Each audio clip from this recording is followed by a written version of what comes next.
pouvoir être là parmi vous ce matin. Pour ceux qui ne me connaissent pas, je suis le pasteur Daniel Reis de la vallée de la Fench, mais je donne de plus en plus un coup de main à gauche et à droite, et je me réjouis que de pouvoir vivre ce moment avec vous. Et c'est vrai que, comme l'a joué votre organiste, je pense que vous avez reconnu ce beau cantique.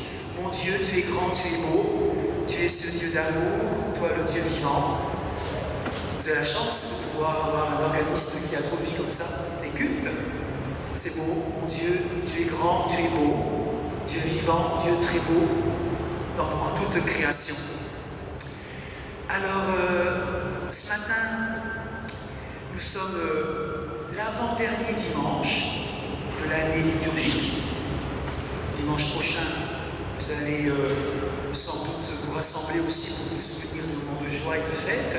Voilà, pour ce dernier dimanche, nous sommes l'avant-dernier dimanche avec le thème « Il nous faudra tous comparaître en pleine lumière devant le tribunal du Christ ». Alors, je me réjouis que de pouvoir vivre ce culte ensemble. C'est le moment où on peut se reposer un petit peu. Je ne sais pas si pour vous, la semaine a été fatigante, elle a été douloureuse, avec des moments d'inquiétude et de surprise. Alors, une semaine remplie de joie, de bonheur, parce qu'il y a les petits-enfants qui sont là, ou autres. Quel que soit notre état d'esprit, de cœur, Dieu pose son regard sur toi, mon frère, ma soeur. Tu es la bienvenue. C'est la présence du Christ qui nous bénit et nous accueille. Et nous pouvons ce matin nous reposer, nous poser dans la parole, dans la prière, dans les chants, et puis en sachant que nous sommes unis ici, et avec tous celles et ceux qui se rassemblent ce matin dans le monde entier. Et je vous invite, pour commencer ce culte, à la prière. Prions ensemble. Tu as promis, Jésus, d'être là au milieu de nous. Alors, apprends-nous à être là, pleinement présents. On a plein de préoccupations, peut-être, pour la journée, pour la semaine prochaine. Tout cela, Seigneur, nous voulons te l'abandonner. Et nous voulons que ce moment soit un moment de paix avec toi, de joie, un moment de communion avec notre Dieu qui est Père, Fils et Saint-Esprit. Alors laisse-toi trouver par nous.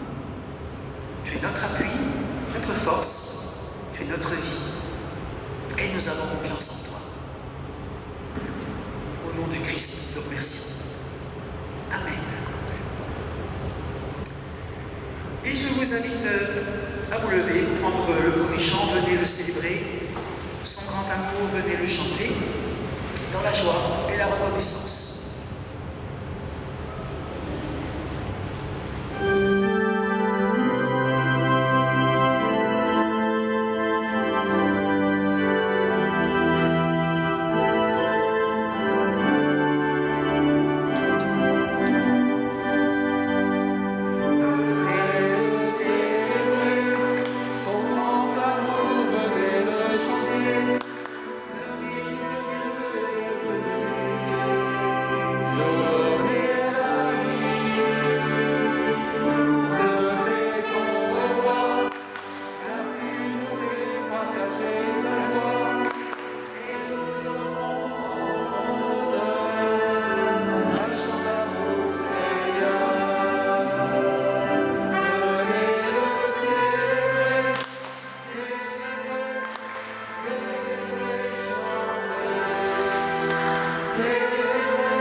de génération en génération, c'est toi qui as été notre refuge. Avant que les montagnes naissent, avant même que tu enfantes la terre et le monde, depuis toujours et pour toujours, tu es Dieu. Tu fais retourner les humains à la poussière, tu leur dis, retournez d'où vous êtes venus. Pour toi, 1000 ans sont aussi brefs que la journée d'hier déjà passée, ou quelques heures de la nuit. Tu mets fin à la vie humaine, elle passe comme un court sommeil. Elle est comme l'herbe qui pousse. Le matin, elle fleurit et grandit, et le soir, elle se fane et elle est sèche. Oui, ta colère nous balaie et ta fureur nous terrifie. Tu mets nos fautes devant toi, nos secrets à la lumière de ta face. Sous l'effet de ta colère, notre vie décline. Le temps d'un soupir et elle arrive à sa fin. Notre vie, elle dure 70 ans, 80 ans pour les plus vigoureux. Mais nous n'en retirons que peine et malheur.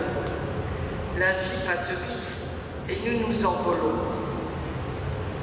Qui connaît la force de ta colère et de ta fureur qui pousse à reconnaître ton autorité? Fais-nous comprendre que nos jours sont comptés et nous aurons un cœur sage. Reviens, Seigneur, n'attends plus, accorde ta grâce à ceux qui te servent. Dès le matin, comble-nous de ton amour. Nous crierons de joie et nous nous réjouirons toute notre vie. Louange et gloire à ton nom. Les trois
Seigneur, tu es la source alors désaltère-nous. Gloire à toi, Seigneur, tu es notre rocher. Fortifie-nous. Gloire à toi, Seigneur, tu es le souffle de vie. Rafraîchis-nous. Gloire à toi, Seigneur, tu es notre pain. Nourris-nous, nous avons faim. Gloire à toi, Seigneur, tu es la vie. Il n'y a pas d'autre vie en dehors de toi. Ressuscite-nous, Seigneur. Gloire à toi, tu es la paix. Le Christ est la paix, je vous donne la paix. Apaise-nous, Seigneur. Gloire à toi, tu es Père. Appelle-moi. Tu es le Fils. Jésus, guéris-moi. Et tu es l'Esprit Saint. Envoie-moi. Oui, gloire à toi, qui es Père, Fils et Saint-Esprit. Amen. Oui, tu es digne, de 268. Oui, tu es digne de régner dans notre cœur 2 fois, pour le prendre 2 fois.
Il y a quelques jours, je lisais dans Jacques, au chapitre 1, quelques versets. Ces versets vont nous guider un petit peu dans la demande de pardon. Voilà ce que nous dit Dieu dans sa parole. Jacques, chapitre 1. Vous le savez, mes frères et sœurs, que chacun s'empresse d'écouter, mais qu'il soit lent à parler, lent à se mettre en colère. Car une personne en colère ne fait pas ce qui est juste aux yeux de Dieu. C'est juste, hein? C'est pourquoi rejetez tout ce qui salit et tous les excès dus à la méchanceté. Accueillez avec humilité la parole que Dieu plante dans votre cœur, car elle a le pouvoir de vous sauver. Que chacun soit prêt davantage à écouter au lieu de se mettre en colère, qu'il soit lent à parler. Je ne sais pas comment cette parole agit en nous ce matin. Il y a eu sans doute des situations de la semaine où ça a monté en nous. Et les paroles ont été prononcées plus vite que ce qu'on aurait pensé. Et ce qui est dit est dit. Que chacun s'empresse d'écouter.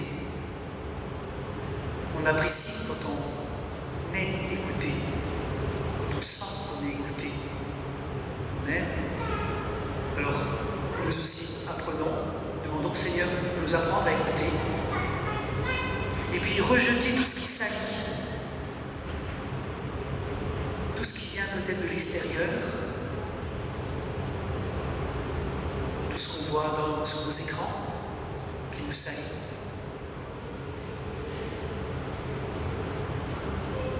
Qui fait que notre état d'esprit se tourne plus vers des choses négatives que positives. Et puis il y a tout ce qui est en nous et qui nous salit. Le vouloir dominer les autres, vouloir toujours un petit peu plus, parce qu'on a peur du lendemain. On ne se sent pas à la hauteur.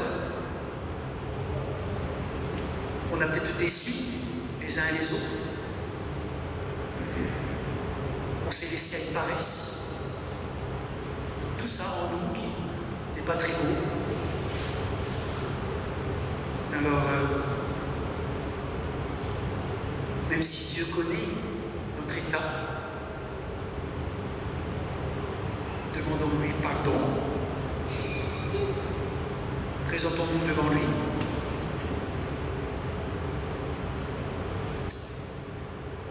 Seigneur,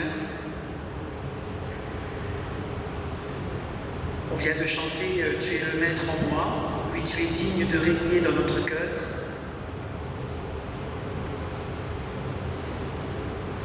Tu es le maître en moi. Alors, pardon parce que dans des situations, tu n'es pas le maître, c'est nous qui le sommes.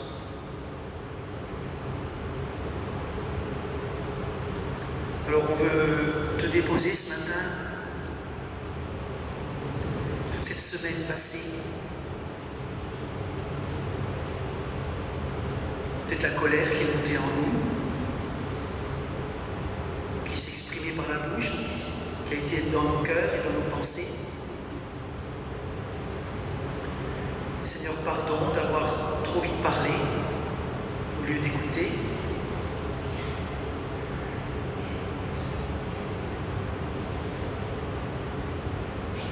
Seigneur, devant toi, nous sommes comme à nu. Tu connais nos cœurs. Alors, nous te déposons toutes nos inquiétudes pour que tu les apaises. Et on te dépose devant toi tout ce qui n'est pas beau en nous. Et je vous invite à prendre quelques instants de silence pour laisser l'Esprit de Dieu nous rappeler ce qui n'a pas été très juste en nous durant la semaine.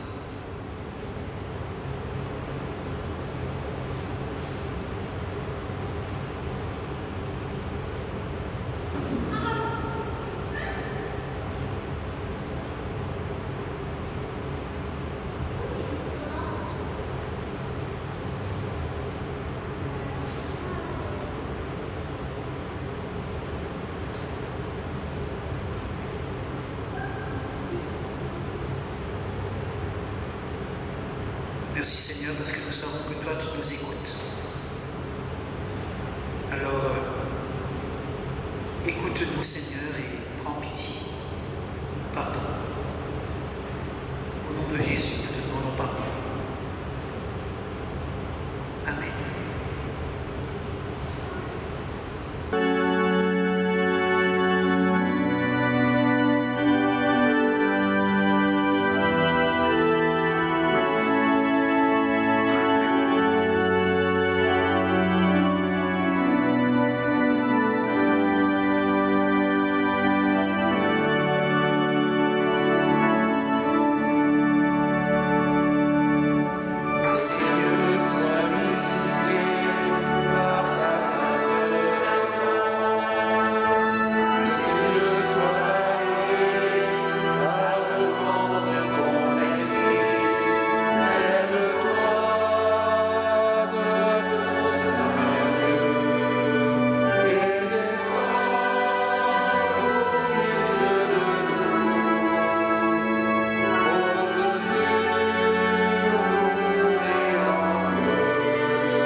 belle puissance que Dieu nous offre ce matin, c'est son pardon.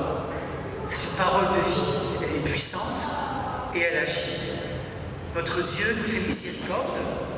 En Christ, il pardonne nos péchés. Jésus dit dans Jean 5, « En vérité, je vous le dis, celui qui écoute et qui obéit à ma parole et qui croit à celui qui m'a envoyé a la vie éternelle. Il ne vient pas en jugement, mais est passé d'abord à la vie. »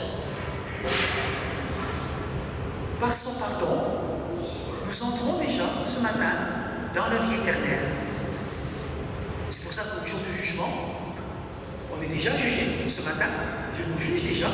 Et comme on lui demande pardon et il nous pardonne, si tout à l'heure on doit se présenter devant Dieu, il dira, mon enfant, Daniel, sois le bienvenu. Oui, le Christ croit en nous, même quand vous doutez de votre valeur. Il sème la vie en vous, même quand tout semble perdu. Et il pose son regard sur vous à chaque instant. Alors que son amour, son pardon, sa vie vous relève et vous fasse vivre. Amen. Amen. C'est vers toi que je me tourne, numéro 429. Première.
Et ensemble, je vous invite à lire cette confession de foi qui est à l'écran. Voilà. Elle est un petit peu longue, mais on va lire ensemble un très beau texte qui proclame qui est Dieu pour nous. Ensemble. Je suis attendu par un Père que je n'ai jamais vu. Un Père qui a pris soin de moi depuis le jour qui a précédé mon premier jour. Un Père qui m'offre la liberté, qui veille sur elle et me la redonne sans cesse. Je suis attendu ici par un Père qui n'est pas qu'aux cieux, puisqu'il a changé ma terre. Je crois que nous sommes attendus. Je crois que nous sommes attendus par un Sauveur qui nous appelle au dehors. Le Fils de ce Père qui nous aime, qui a fait voir son amour invisible. Le Fils nous offre de sortir de toutes nos morts, de nos habitudes, de nos fausses bonnes idées. Nous sommes attendus maintenant par le Christ pour vivre au large, pour vivre chaque instant comme un fragment d'éternité. Je crois que tous sont attendus. Tous sont attendus par l'Esprit du Père et du Fils pour offrir au monde un souffle nouveau. L'Esprit Saint fait lever la batte de nos rêves de justice et de paix. L'Esprit du Père et du Fils guérit nos généalogies, nos corps, nos âmes et nos esprits. Tous sont attendus ici et maintenant par l'Esprit Saint pour qu'ici devienne un ailleurs et que demain ne soit plus jamais comme hier. Je crois que Dieu m'attend, qu'il nous attend tous, patients malgré l'impatience de son amour. Amen. Je vous invite à prendre place.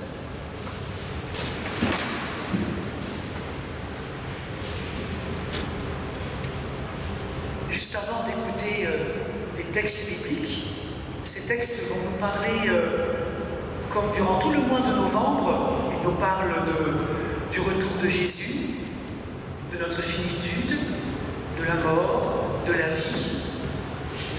Ce matin, en traversant Hayange, Livange, comme vous avez vu, c'est la beauté de la création, ces feuilles qui tombent, c'est la période de l'automne. Et c'est vrai que le mois de novembre, on prend des textes qui ne sont pas très... qui sont un peu différents, un peu tristes, qui nous parlent de la fin des temps. Et pourtant, ça fait partie de la vie. Dans le premier texte qu'on va lire, on va parler du Fils de l'homme.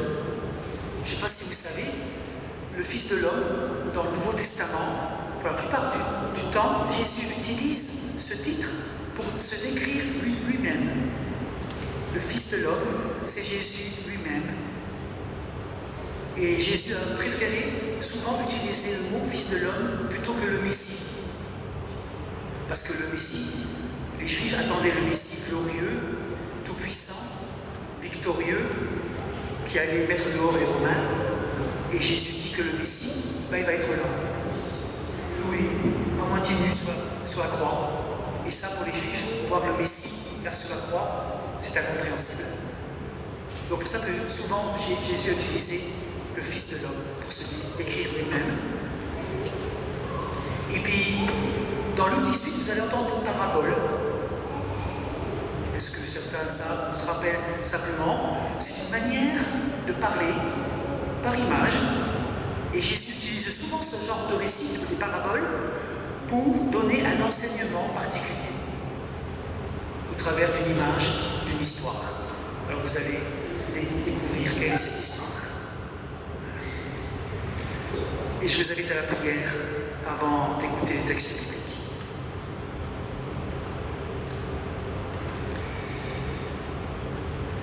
Seigneur, merci de pouvoir lire ta parole en toute liberté. Et tu sais que parfois on entend beaucoup de choses et puis on oublie très vite.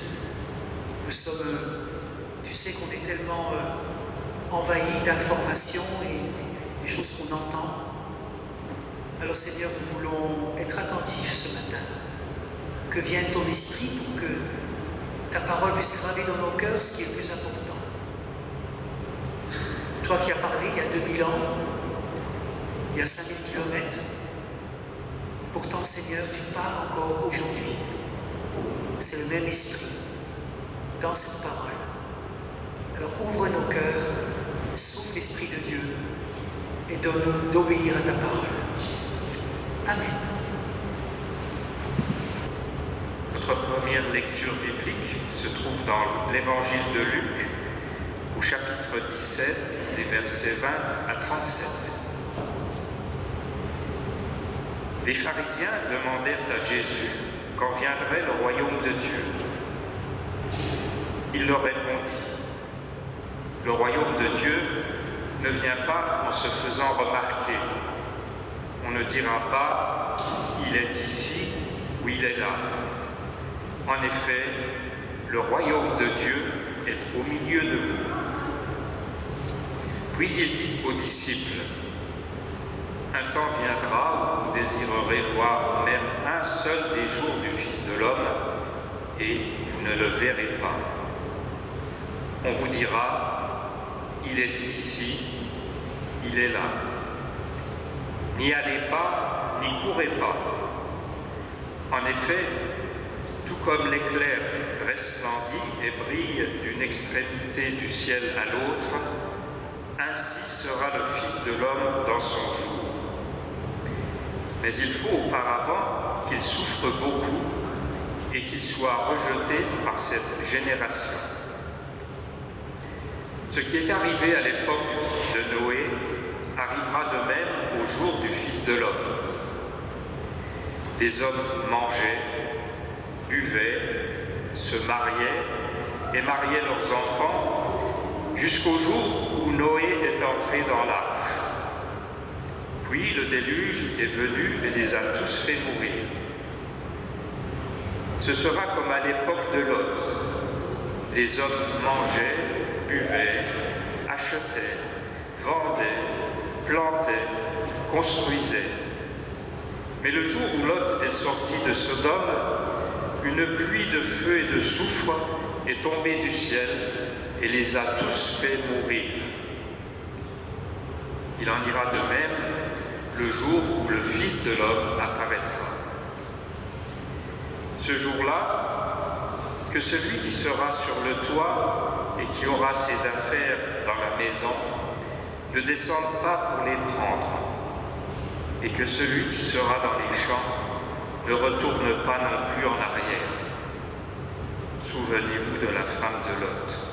Celui qui cherchera à sauver sa vie la perdra, et celui qui la perdra la conservera. Je vous le dis, cette nuit-là, 2 personnes qui seront dans un même lit, l'une sera prise et l'autre laissée. 2 femmes moudront ensemble, l'une sera prise et l'autre laissée. 2 hommes seront dans un champ, l'un sera pris et l'autre laissé. Les disciples lui dirent, « Où cela se passera-t-il, Seigneur ?» Il répondit, « Là où sera le corps, là se rassembleront aussi les vautours. » Lecture suivante, c'est dans Luc, chapitre 18, les versets 1 à 8. Pour montrer qu'il est nécessaire de prier constamment, sans jamais se décourager, Jésus raconta à ses disciples la parabole suivante. Il y avait dans une ville un juge qui ne révérait pas Dieu et n'avait d'égard pour personne. Il y avait aussi dans cette même ville une veuve qui venait constamment le trouver pour lui dire « Défends mon droit contre mon adversaire ». Pendant longtemps, il refusa, mais il finit par se dire « J'ai beau ne pas révérer Dieu et ne pas me préoccuper des hommes, cette veuve m'ennuie. Je vais donc lui donner gain de cause pour qu'elle ne vienne plus sans cesse me casser la tête. » Le Seigneur ajouta, « Notez bien comment ce mauvais juge réagit. Alors, pouvez-vous supposer que Dieu ne défendra pas le droit de ceux qu'il a choisis et qui crient à lui jour et nuit, et qu'il tardera à leur venir en aide? Moi, je vous dis qu'il défendra leurs droits promptement. Seulement, lorsque le Fils de l'homme viendra, trouvera-t-il encore la foi sur la terre? Que le Fils de l'homme viendra. Quand est-ce que Jésus reviendra? Vous savez? Moi pas. Quand ça sera la fin du monde? Personne ne le sait. Jésus dira, le jour du Seigneur, la fin viendra comme un voleur, sans prévenir, comme l'éclair inattendu dans un ciel clair. Et pour ce qui est du jour ou de l'heure, personne ne le sait, dit Jésus. Ni les anges dans le ciel, ni le Fils, mais le Père seul. Prenez garde et veillez, car vous ne savez pas quand ce temps viendra. Alors un petit conseil, méfiez-vous des gens qui vous disent c'est ici, c'est quand, c'est à telle date, que Jésus reviendra. Méfiez-vous parce que, à part Dieu le Père, personne ne le sait. Et puis ensuite, quand est-ce qu'il viendra, on ne le sait pas. Et comment? Comment Jésus viendra? Dans Acte 1, ce Jésus qui a été enlevé au ciel du milieu de vous viendra de la même manière que vous l'avez vu aller au ciel. Il est parti, il reviendra. Dans Luc 21, alors on verra le Fils de l'homme venant sur une nuée avec beaucoup de puissance et de gloire, et tous le verront. Il y a quelques années, je posais la question, mais tous le verront. Mais j'ai dit, comment faire? Comment ça peut se passer? Tous, ce qui se passe aux Philippines, on ne va pas savoir ce qui se passe aux Philippines en étant en France. Mais je suis dit, maintenant, avec Internet, on voit tout ce qui se passe, avec les vidéos, avec les caméras. On pourrait voir, à l'instant même, Jésus arriver sur nos écrans. Et puis après, voilà. En tout cas, dans notre texte, il nous dit, comme l'éclair brille d'une extrémité du ciel à l'autre, ainsi sera le retour du Fils de l'homme. Et nous, là-dedans, qu'est-ce qu'on fait avec ce retour de Jésus, la manière dont il va revenir? Jésus nous dit, veillez donc, puisque vous ne savez pas quel jour votre Seigneur viendra. Et vous vous souvenez peut-être de ce verset dans l'Apocalypse, peut-être que certains l'ont eu comme verset de confirmation. Sois fidèle, je viens bientôt. Heureux celui qui garde les paroles de la prophétie de ce livre. Et dans un autre passage dans Apocalypse, je viens bientôt. Reste attaché à ce que tu as, afin que personne ne prenne ta couronne. Alors, on parle du retour de Jésus, de la fin des temps. C'est beau. Et puis en même temps, nous avons à vivre ici-bas. Puis on se rend compte que ce monde souffre. Vous ne trouvez pas que nous sommes dans un monde de souffrance, d'injustice, de guerre? Je ne vais pas continuer à décrire toutes les situations dramatiques de ce monde. Et pourtant, Jésus nous dit, oui, je viens, mais vous êtes là ici-bas. Et il nous dit même, le royaume de Dieu est au milieu de vous. Et alors on interpelle Jésus encore plus, on dit, mais Jésus, que ton règne vienne. Viens, change ce monde. Vous voyez, on est là entre le retour de Jésus, ce qu'il nous promet auprès du Père, et puis on est en train continuellement à vivre ici-bas, dans ce monde qui souffre. On est comme en tension. Et c'est pour ça que Jésus, juste après, il raconte la parabole.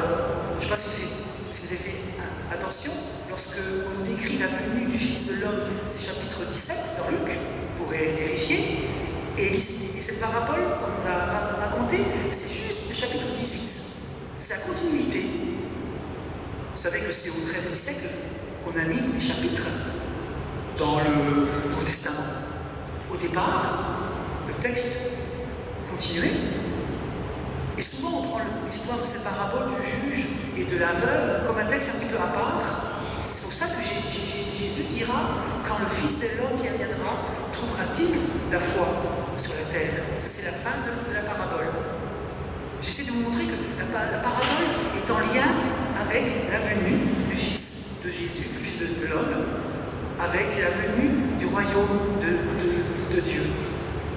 Et c'est vrai que on peut se dire, ce juge, d'une certaine manière, vous ne trouvez pas qu'il pourrait, dans une certaine mesure, vous comprenez bien, il peut être comparé à Dieu. Beaucoup disent, ce juge est tellement loin, distant, insensible. C'est ce qu'on en entend, un peu à gauche, à droite.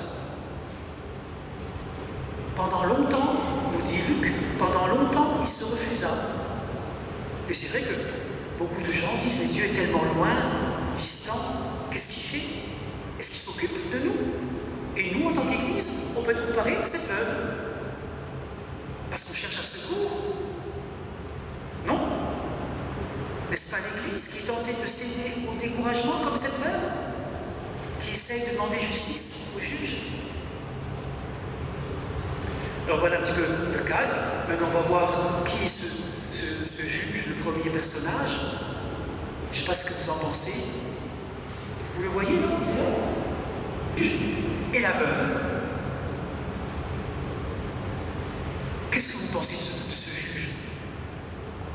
Moi, en le lisant, je trouvais que c'est un homme vraiment distant, insensible. Il ne craint pas Dieu. Il est imperméable.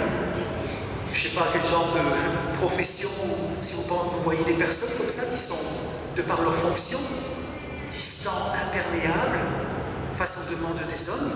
Cet homme est hermétiquement fermé, vous ne trouvez pas?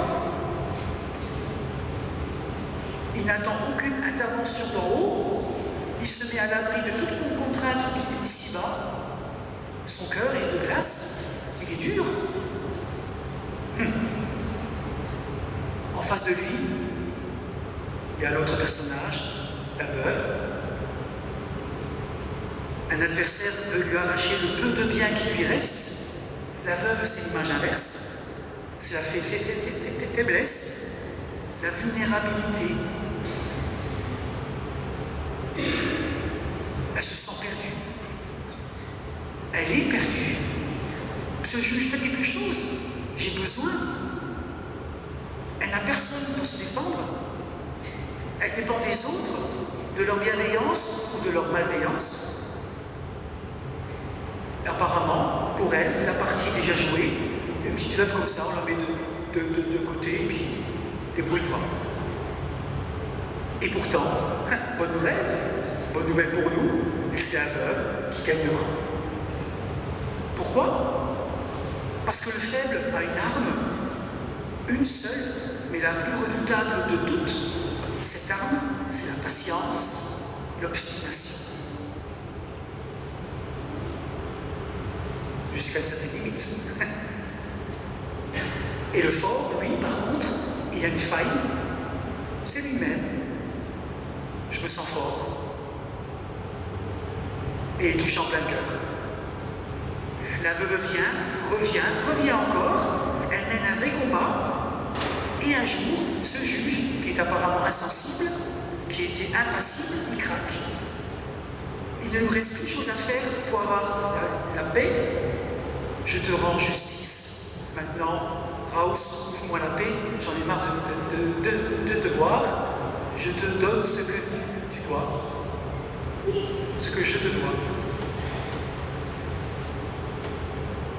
La faiblesse, pour cette veuve, est une force. Elle est faible, seule, comme moi, comme toi. Et pourtant, elle va remporter cette victoire. Elle va oser empoisonner la vie de ce juge. La persévérance de cette femme a agacé le mauvais juge. Il a fléchi et elle a gagné. Le plus faible a triomphé du plus fort. Vous ne trouvez pas que c'est un petit peu l'image de l'Église? Si une femme, écoutez bien, si une femme sans défense peut obtenir d'un juge sans conscience qu'il intervienne pour qu'elle retrouve ses biens, alors à combien plus forte raison les croyants obtiendront-ils de ce que Dieu leur a promis? Le plus faible devient le plus fort s'il sait s'obstiner. Nous, en tant qu'Église, nous savons qu'on n'a pas un juge devant nous, on a qui devant nous? Un Père de tendresse, de miséricorde, qui accepte qu'on lui casse les pieds.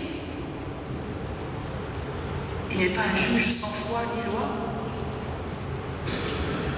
Et nous, Église, en détresse, dans ce monde de tension et de souffrance, on peut crier jour et nuit auprès de notre Dieu avec insistance que son règne vienne. Seigneur, viens.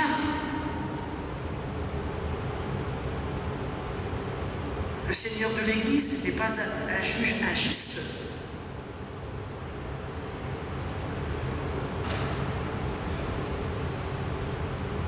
Quand le Fils de l'homme viendra, trouvera-t-il la foi sur la terre? Cette question reste ouverte, et cette question nous parle ce matin. Face à ce Dieu d'amour, est-ce que Christ va trouver une Église criant à lui dans la foi?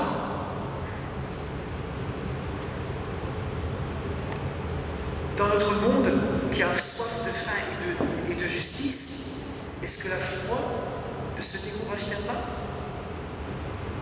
Et pourtant, Christ nous dit, persévère, continue, avance. J'aimerais vous laisser une petite histoire pour un peu expliquer aussi la dimension de la foi. Il y avait un homme qui avait une vie dure, très dure, marquée par la souffrance et par la détresse. Et cet homme attendait la mort pour être soulagé de sa vie. Et il avait demandé qu'à sa mort, au cimetière, on puisse mettre des blocs de béton, des grands blocs de béton sur sa parcelle, vous pouvez imaginer, plusieurs blocs de béton, des blocs de granit, bien enfoncés en terre, scellés par du béton et entourés par des chaînes, pour montrer la dureté de la vie et montrer que tout s'arrête et que c'est fini et que la vie est dure. Vous comprenez un petit peu?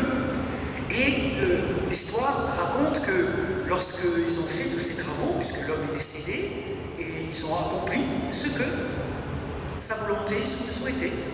Et donc ils ont accompli tout cela. En le faisant, il y a une petite graine d'un peuplier qui a été posée par le vent dans le béton. Et cette petite graine a commencé à pousser, à pousser, à pousser. Vous avez un jardin, vous avez du béton, et des fois vous voyez une petite graine, une fleur qui pousse, mais comment elle fait pour pousser dans ce béton? Et cette graine a poussé, a poussé, a poussé, a commencé à travailler le béton, et puis à grandir, à devenir des branches, des troncs, un arbre. Au cimetière, alors qu'il y avait du béton, des granites et des chênes, en plein milieu, il y a un arbre qui pousse, des chênes rompus, le béton fissuré. Vous voyez ce que je veux dire?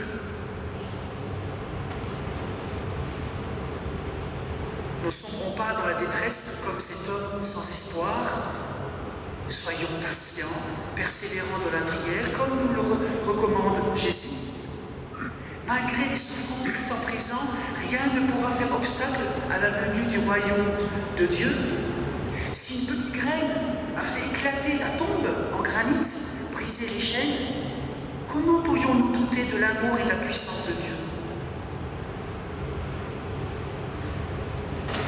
Ta foi peut être petite comme cette graine. Cette petite semence, c'est la foi. Cette foi peut être petite, oui. Cette foi renverse les murailles. La foi renverse devant nous les plus fortes murailles. La foi triomphe des verrous et gagne les batailles. La foi nous ouvre des trésors de sa toute puissance. Les plus faibles deviennent forts par sa influence. Vous voyez, c'est bien d'apprendre les cantiques par cœur. Vous en connaissez? Ça fait du bien de les connaître par cœur. Vous voyez, une petite graine de foi fait germer la vie. La foi nous remplit d'espérance. La foi nous donne un souffle nouveau. La foi a donné à Noé de construire une arche. La foi a donné à Abraham d'obéir. La foi rend vainqueur. La foi obtient. La foi véritable n'est jamais déçue. La foi nous fait exercer la justice. La foi nous rend vaillants. Elle nous fait fuir l'ennemi. Elle nous remplit d'une force surnaturelle. Vous n'avez pas envie de ça? Qui a envie de cette foi? Seigneur, augmente-nous la foi. C'est le cri des disciples, c'est le cri de mon cœur. Seigneur, augmente en moi la foi. Hein, on n'a pas envie de ça?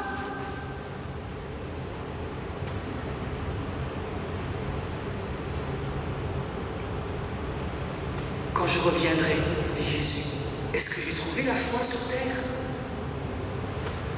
Alors viens, Seigneur, j'ai une petite foi. Moi, j'ai une petite foi, je vous l'avoue, dans plusieurs domaines. Dans un domaine, vous allez être étonné, je manque de foi quand je suis en public, quand je parle devant les gens. Comme Moïse dit, envoie plutôt mon frère Aaron, essayez de me parler comme moi. Je ne sais pas dans quel domaine vous manquez de foi, ou votre foi est petite. À vous de voir.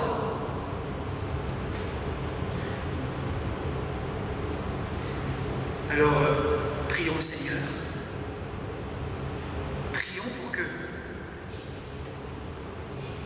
il augmente notre foi et qu'il puisse trouver, quand il va revenir, une église qui l'attend. Alors, mon frère, ma soeur, persévère dans cette prière. Peut-être que tu as abandonné de prier pour un sujet précis. Ne sois comme la veuve, persévère. Peut-être que dans ta vie, tu as abandonné, tu as mis de côté un sujet de prière parce que tu disais non, Dieu, maintenant il ne peut plus. C'est fini. C'est comme ça, je vivrai avec. Et puis la situation est comme ça, et puis on fera avec. Non! Persévère comme cette veuve. Je viens vers toi. Je viens à toi. Mon frère, ma soeur, sois obstiné dans un bon domaine. Pas têtu, obstiné.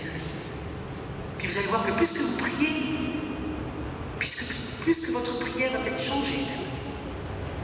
La demande va changer, elle va s'affiner, elle va devenir plus précise, mettre de côté ce qui n'est pas utile. Vous voyez ce que je veux dire quand on prie souvent pour un sujet? Moi c'est comme ça que je vis.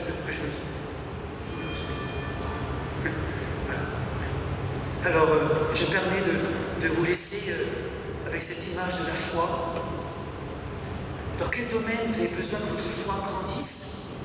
Et puis par rapport à la prière, dans quel domaine vous avez laissé un sujet abandonné? Vous avez abandonné, lâché prise, et puis j'en ai marre, voilà. Et Seigneur te dit, c'est ton défi, vas-y, sois comme cette veuve. Qu'on puisse réfléchir à tout ça durant le jeu d'orgue. Merci. Amen.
Prochain chant, 626, j'ai soif de ta présence. Les 3 strophes, de se lever pour le chant. Que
vous invite à prendre place. Merci à Sangui, notre organiste, de nous avoir, avec toujours autant de brio, accompagnés dans nos cantiques et sur les différents moments musicaux de ce temps de culte, ce temps mis à part.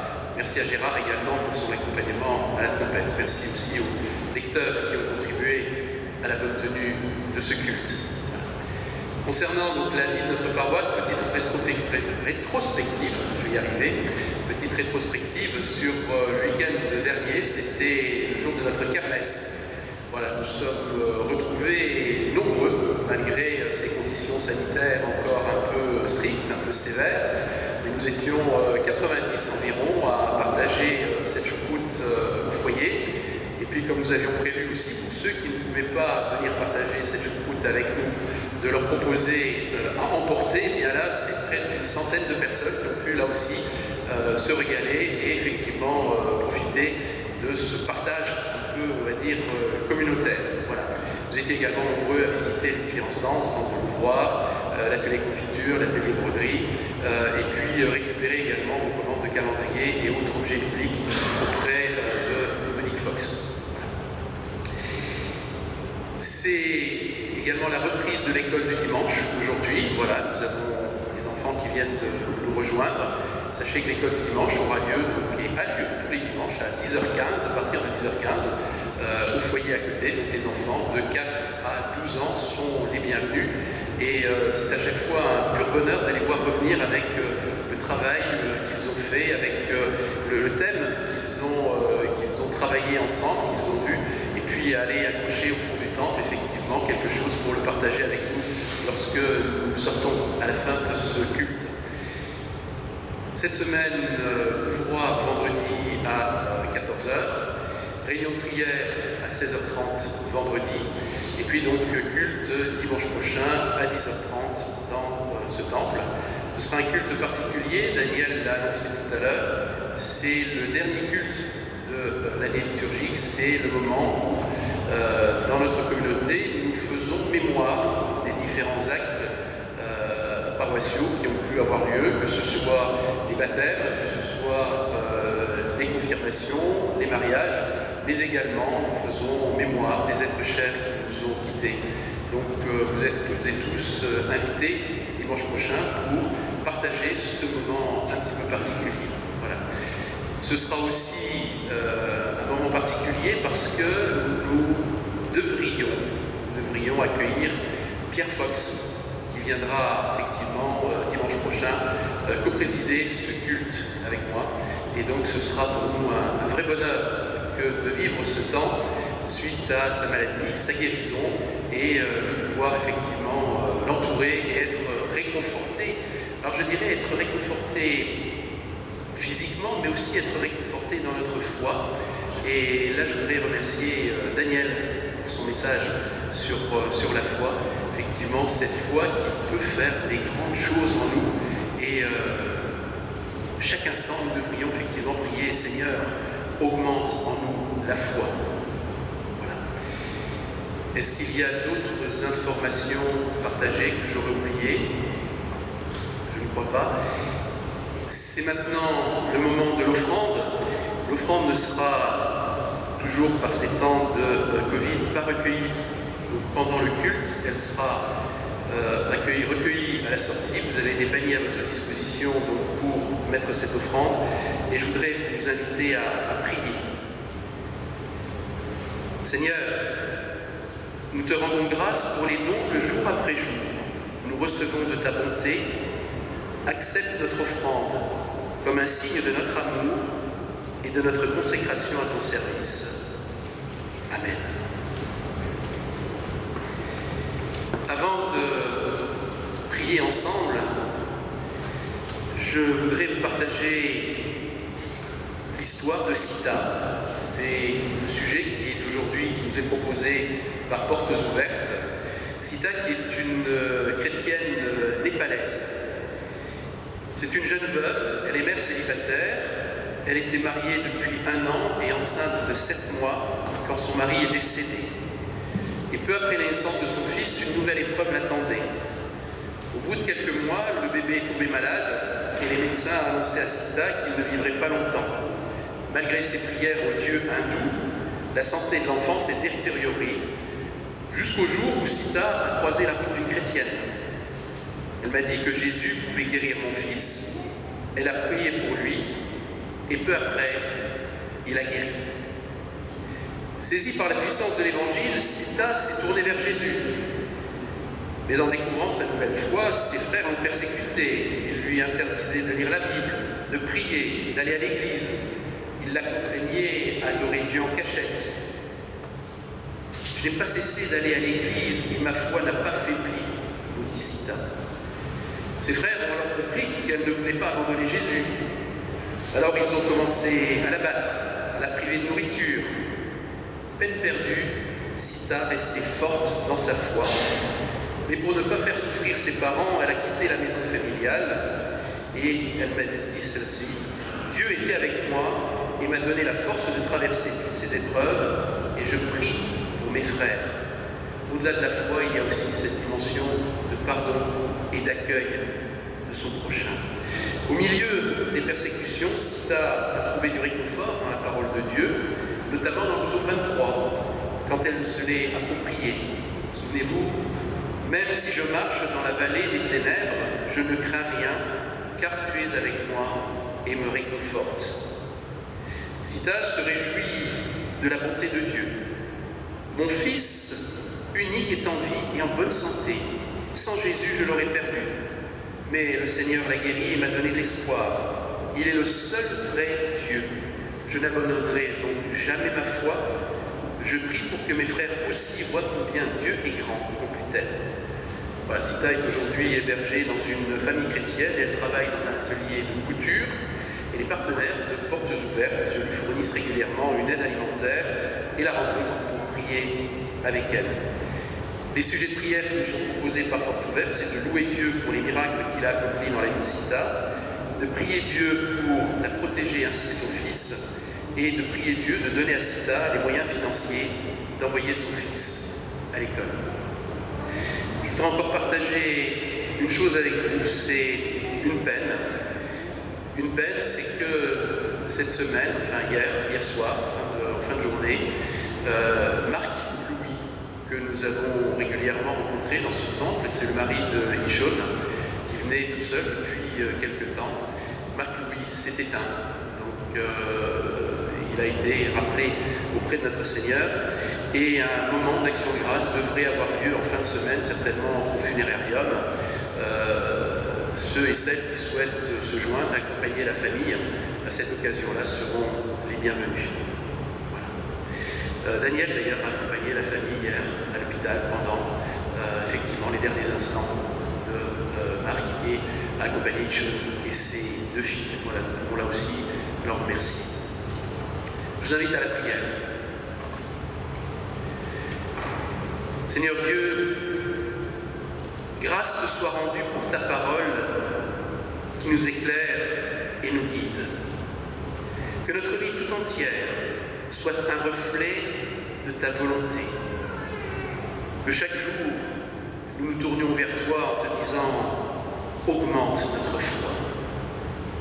Fais connaître ton amour à ceux qui, dans nos familles et autour de nous, restent sourds à ton appel. Nous t'en prions et nous t'en prions avec foi. Sois avec ceux que la maladie et les infirmités isolent, avec ceux qui souffrent de solitude, avec ceux qui traversent une épreuve ou connaissent un échec. Tiens-toi auprès d'eux pour les consoler et les soutenir. Il t'a plu de rappeler à toi notre frère Marc. Nous te confions son épouse Ishon et ses deux filles. Fortifie-les et donne-leur ta paix. Seigneur, nous te présentons nos familles, bénis-les. Et dans le silence, nous te prions pour ceux que nous portons dans notre cœur.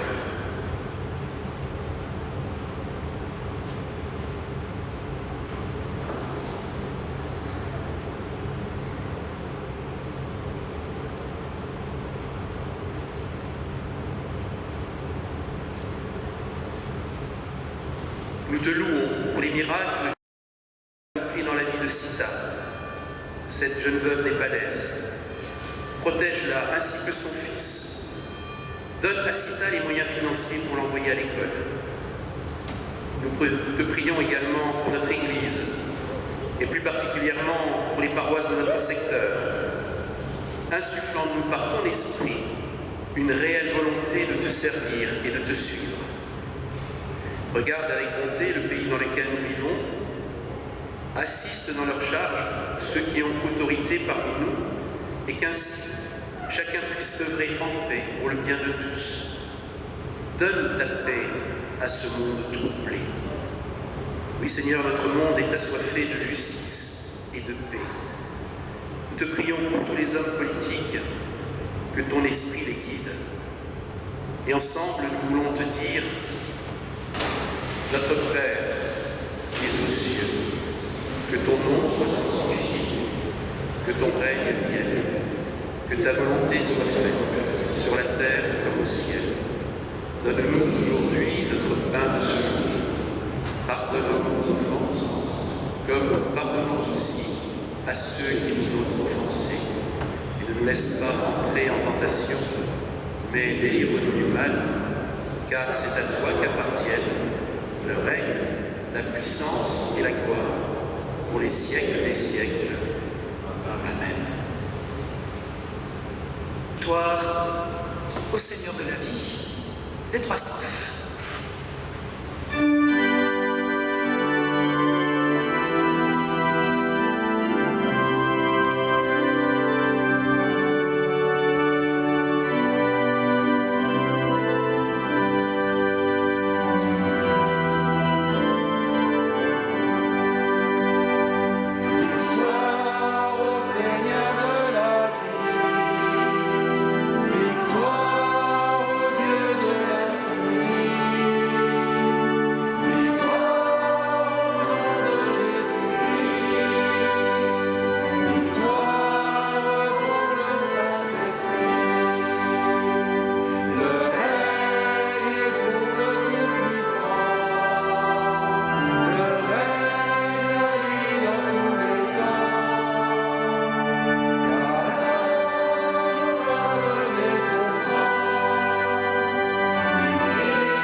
Quand le Fils de l'homme viendra sur la terre, trouvera-t-il encore la foi?